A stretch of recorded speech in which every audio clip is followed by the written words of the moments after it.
no. Aquest disc diu X, Y, Z, tridimensional. Això són les tres dimensions de l'espai.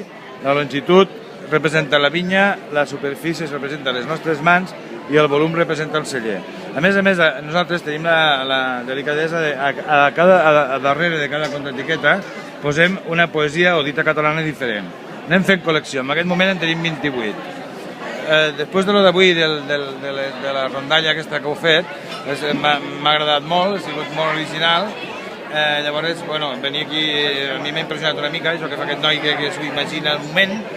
Llavors, m'agradaria fer una col·lecció d'això, o sigui, cada any que participéssim a la fira, anar publicant una d'aquestes rondalles aquí i anar augmentant la col·lecció de poesies. I això arribarà a tot Catalunya, a Girona, a tot arreu, i a part una mica també cap a l'estranger, cap a Suècia, cap a Holanda, cap a Estònia, sobretot. Després també puntualment fem algun enviament cap a Irlanda i cap a Dinamarca. Farem difusió de la nostra cultura. Perfecte. Vinga, moltes gràcies. Gràcies a tu.